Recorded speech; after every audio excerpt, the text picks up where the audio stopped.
Hi everyone, कैसे हो आप सब। I hope you are very well. So मेरी फर्स्ट वीडियो आई होप आपको काफ़ी इजीली अंडरस्टैंड की होगी आपने और अच्छी लगी होगी काफ़ी। तो हमारी फर्स्ट वीडियो जो थी वो फर्स्ट फ्लाइट का जो चैप्टर फर्स्ट था, लेटर टू गॉड पे था। और अब मैं आज सेकंड वीडियो जो है अपनी वो लेके आई हूँ। पोएम है जो हमारी फर्स्ट फ्लाइट की, dust of snow. It is written by Robert Frost. बहुत ही ईजिली हम इसको अंडरस्टैंड करेंगे और काफ़ी अच्छी पोएम है। सो या हम स्टार्ट करते हैं, ठीक है। Sorry for this. सो या अब हम पढ़ेंगे हमारी पोएम डस्ट ऑफ स्नो। बहुत ही अच्छी पोएम है ये, ठीक है। और ये रॉबर्ट फ्रॉस्ट के थ्रू लिखी गई है। बहुत ही सुंदर सी पोएम है, प्यारी सी पोएम है। सो या इसको हम सर्कल कर देते हैं ब्लू कलर का और सुंदर बना देते हैं इसको। और ये पोएम जो है रॉबर्ट फ्रॉस्ट ने लिखी है। एज आई हैव अबव कह रही हूँ, पहले मैंने मेंशन किया है, ये रॉबर्ट फ्रॉस्ट ने लिखी है। या सो दिस सर्कल बनाऊँ कि स्क्वायर बनाऊँ? स्क्वायर बनाती हूँ इस पर। ये पिंक कलर का बनाते हैं आई थिंक। रुको रुको, पिंक कलर ले लें। या सो यही वाला पिंक है ना, कोई और पिंक है? यही है शायद, यही वाला पिंक लग रहा है मुझे। तो ये लग रहा है, ये वाला ले लेते हैं। और इसको एक तो ना यहाँ पे स्क्वायर भी प्रॉपर नहीं बनता, पता नहीं क्या हो गया। हाँ ऐसे बनाएंगे। चलो बन गया, चलो बन गया सेट। सब कुछ सेट हो गया। अब हमने उसको और प्रिटी बना दिया है। सो अब हम आराम से समझेंगे कि क्या पोएम है एक्चुअली। सो पोएम में क्या है कि हम पहले समरी पढ़ेंगे, फिर हम थीम पढ़ेंगे, फिर राइम स्कीम, इमेजिनरी टोन जो भी बताया है, एंड पोएटिक डिवाइस पढ़ेंगे, ठीक है। सो सबसे पहले हम समरी पढ़ लेते हैं। तो इसमें यहाँ पे इन्होंने शॉर्ट समरी मेंशन की है माइंड मैप में, तो मैं आपको थोड़ा सा डिटेल समझाऊंगी। सो या Robert Frost presents a change of mood in the poem dust of snow. Sometimes insignificant happening changes our mood for the better or worse. अब वो रॉबर्ट फ्रॉस्ट यहाँ पे क्या कह रहा है कि ये जो पोएम है ये चेंज ऑफ मूड के बारे में है, कि कैसे हमारा मूड जो है वो चेंज होता है। मतलब कहते हैं ना, मूड स्विंग्स होते रहते हैं। So yeah it is all about that. So वो कह रहा है कि sometimes insignificant happening changes our mood for the better or worse. कुछ ऐसी चीज़ें जो हमारे डे में हो जाती हैं, पूरे दिन में, जैसे अगर आपने मॉर्निंग में कुछ अच्छा फूड खाया है, सो वो आपका एक हैप्पियर मूड रिप्रेजेंट करेगा, कि you will feel very better कि आज मैंने एक डिलीशियस, एक हेल्दी ब्रेकफास्ट किया है। ऐसे ही अगर आप कोई सड़क पे जा रहे हो, रोड पे जा रहे हो, और आपने वहाँ पे कोई एक्सीडेंट या कुछ ऐसा देख लिया है, तो वो सारा सीन जो है, वो सारा जो सिनेरियो वहाँ पे होगा, वो सारा आपका मूड जो है वो ख़राब कर देगा, ठीक है। ऐसे ही होता है, ये रियलिटी है कि जब भी हम कुछ ऐसा देख लेते हैं, या तो वो हमारे मूड को बहुत हैप्पी कर देता है, या फिर वो हमारे मूड को सैड कर देता है। यही होता है ना। सो यहाँ पे वो यही कह रहा है कि कुछ ऐसी हैपनिंग्स हो जाती हैं हमारे डे में जो कि हमारे मूड को या तो बेटर कर देती हैं या फिर वर्स कर देती हैं। So the poet was in a sad mood and depressed mood for some reasons. अब कहता कि पोएट जो था वो किसी वजह से सैड डिप्रेस्ड मूड में था। ये चीज़ मेंशन नहीं है कि क्यों वो सैड था, बट या he was in a sad and depressed mood. When he was passing by a hemlock tree, a crow suddenly shook down a dust of snow on him. अब कहता कि जब पोइट जो था वो हेमलॉक ट्री के नीचे से ना पास कर रहा था, हेमलॉक ट्री के नीचे से जा रहा था, तो सडनली क्या हुआ कि जो क्रो था ना, उसने स्नो की डस्ट जो है वो शूक कर दी। किस पे? पोइट पे। सो अब यहाँ पे ये मेंशन नहीं है कि जो क्रो था क्या वो ट्री के ऊपर बैठा था, क्या वो लैंडिंग कर रहा था, या क्या वो शिवरिंग कर रहा था, या क्या फिर वो अपने आप को रीएडजस्ट कर रहा था ट्री पे बैठने के लिए। ये चीज़ मेंशन नहीं है, because it is all about the imagination. Poem जो है वो एक इमेजिनेशन में लिखी गई है। So it is not a real incident कि ऐसे हुआ एक दिन ऐसे पोएट जा रहा था और उसके ऊपर उसकी स्नो की बरसात हो गई, ऐसा नहीं है। सो ये एक इमेजिनेशन वाली पोएम है जो कि इमेजिनरी है। सो अपने अपने थॉट्स हैं, लिखा हुआ है रॉबर्ट फ्रॉस्ट ने। सो या उसके बाद कहता कि ये जितना भी इंसिडेंट हुआ कि जो वो डस्ट ऑफ स्नो पोएट के ऊपर गिरी, वो सारे जितने भी छोटे से इंसिडेंट ने पोएट का जो मूड था ना, पोएट का मूड सैड और डिप्रेस्ड, उसको हैप्पी मूड में चेंज कर दिया। मतलब वो इतना छोटा सा इंसिडेंट कि उसके ऊपर वो डस्ट ऑफ स्नो गिरी, और उस सारे जो एक छोटे से इंसिडेंट ने पोएट का मूड जो है हैप्पी कर दिया, जहाँ की वो उसका पूरा दिन सैड और डिप्रेस्ड फेज में जाने वाला था, अब उसका सारा जो दिन था वो हैप्पी जाएगा। और वो इस छोटे से इंसिडेंट से उसका जो ट्राइवल, इसको हम कह सकते हैं कि ये ट्राइवल इंसिडेंट था, who bought about a happy change in his state of mind. और इस छोटे से ट्राइवल इंसिडेंट ने एक पोएट के मूड को हैप्पी स्टेट ऑफ माइंड में चेंज कर दिया। बस यही है। और हाँ, एक इम्पॉर्टेंट बात, इसमें ये मेंशन नहीं है कि जो पोएट के ऊपर स्नो गिरी थी क्या वो उसके हेड पे गिरी थी या उसके शोल्डर पे गिरी थी, ये चीज़ मेंशन नहीं है।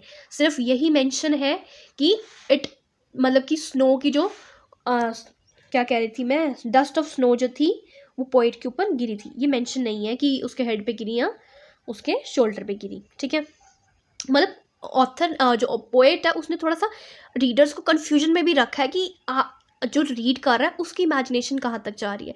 ऐसे ही एक और इसमें बताया हुआ, जैसे कि जब वो बताया हुआ है ना कि जब क्रो जो है वो पोएट के ऊपर डस्ट गिराता है तो क्या जो क्रो है वो ट्री के ऊपर बैठा था, लैंड कर रहा था, रीएडजस्ट कर रहा था, या उसको शिवरिंग हो रही थी, ये भी मेंशन नहीं है। ये सारे मेन टॉपिक्स आपको याद रखने हैं।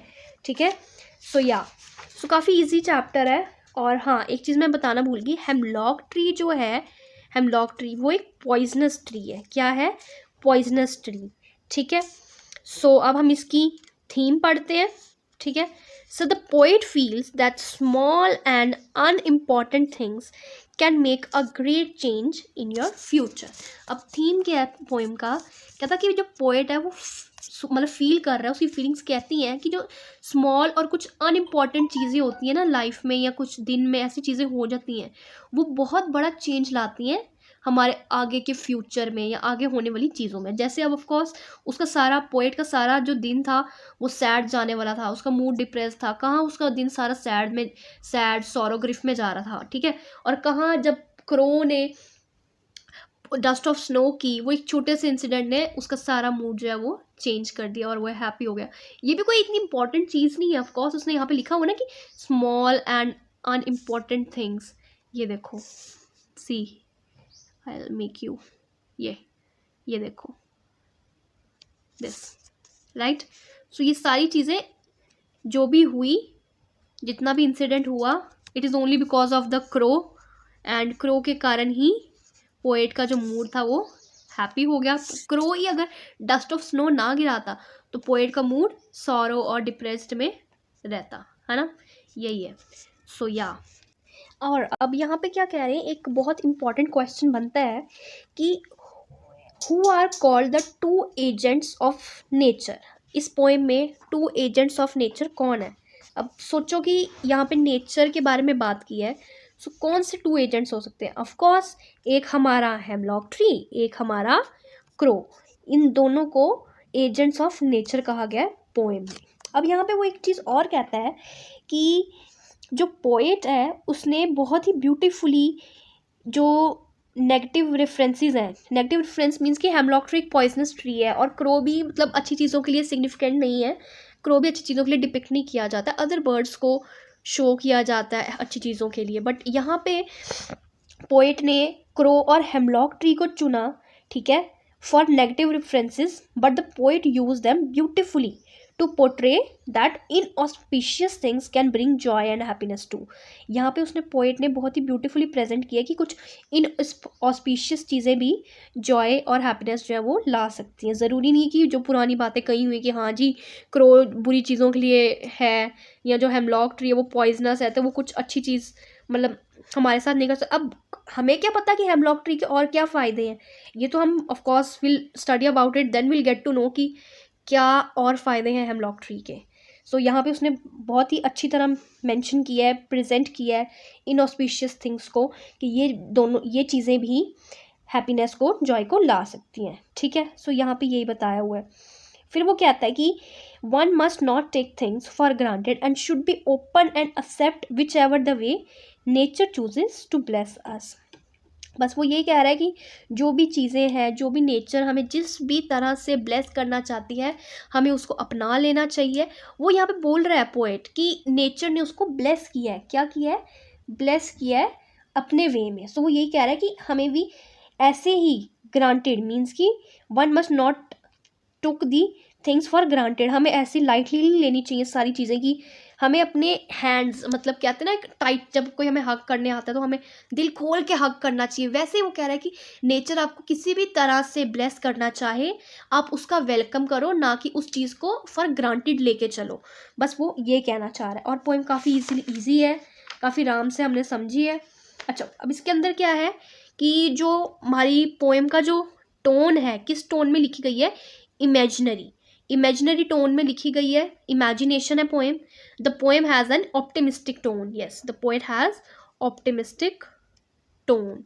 ओके, सो ऑप्टिमिस्टिक टोन का मतलब क्या होता है कि जब हम कहते हैं ना कि in writing an optimistic tone can be created by expressing a sense of possibility instead of always assuming the worst. Means कहता है कि कुछ हमेशा बुरी चीज़ों को डिपिक्ट करने की बजाय एक पॉसिबिलिटी होती है ना कि अच्छी चीज़ें भी होंगी, ये वो टोन में पोएम ने लिखी पोइट ने ये पोएम लिखी है कि बेटर भी हो सकता है, बुरा नहीं होगा हर बार। ये चीज़ वो डिपिक्ट करना चाह रहा है कि जो चीज़ें बुरी हैं उसको हमने बुरा बना के रखा है, know that is not the right thing.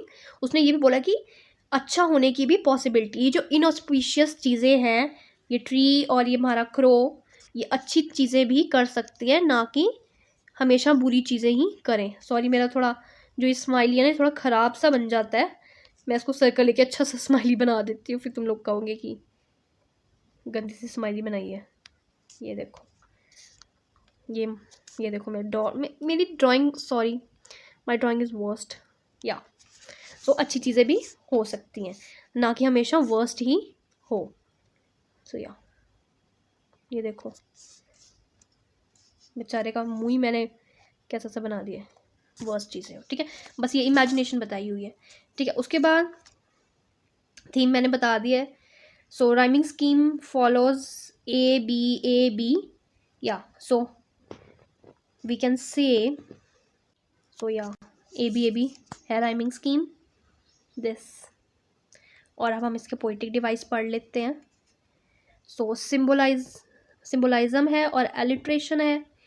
सिम्बोलाइज्म क्या है कि इसमें क्या बताया पोएम में, क्रो सिम्बलाइजेशन मीन्स कि किसी चीज़ को सिंबल डिपिक्ट किया गया, ठीक है। Crow represent a small trivial things in life. Crow ने यहाँ पे छोटी चीज़ें जो लाइफ में हो जाती हैं, छोटे छोटे इंसिडेंट्स, उसको रिप्रेजेंट किया। स्नो ने यहाँ पे क्या रिप्रेजेंट किया है, things can affect your mood. जो चीज़ें हमारी लाइफ में हमारे डे में हो रही हैं, वो छोटी छोटी चीज़ें भी हमारे डे को, हमारी चीज़ों को, हमारे मूड को अफेक्ट करती हैं। मतलब जैसे ऑफकोर्स अब स्नो ने पोएट के पूरे जितना भी उसका सैड मूड, जो सॉरोग्रिफ मूड था, वो छोटे से इंसिडेंट ने उसका मूड हैप्पी कर दिया, यही हुआ है, ठीक है। उसके बाद एलिट्रेशन है, सेव्ड सम, या सो एलिट्रेशन है, सेम साउंड जा रही है। फर्स्ट देखो सेव्ड सम, एक ही लाइन में ये सेव्ड सम होगा, यहाँ पे पोएम है नहीं है, नहीं तो मैं बताती आपको, ठीक है। बट स्टिल मैं आप एक्सप्लेन कर रही हूँ कि एक ही लाइन में जब फर्स्ट लेटर सेम आ रहा है, सो सेव्ड सम, मतलब देखो एस एस एस सेम आ रहा है ना। सो या दिस इज़ एलिट्रेशन। बस यही है पोएम में, ज़्यादा कुछ नहीं है, बहुत ईजी पोएम है। बाकी क्वेश्चन आंसर्स और अगर कुछ ऐसी चीज़ें आपको चाहिए तो आप मुझे कंटेक्ट करो, मैं डिस्क्रिप्शन में अपना नंबर दे देती हूँ। So you can contact me for getting the notes of this chapter. I'll give you that chapter. Okay guys, till then do like, share, comment and please subscribe. आप सारे मेरा videos देखते हो और सब्सक्राइब नहीं करते, सो मेरे चैनल को सब्सक्राइब करो, सपोर्ट करो मुझे और लाइक करो चैनल को। सो मिलते हैं नेक्स्ट वीडियो में, till then bye.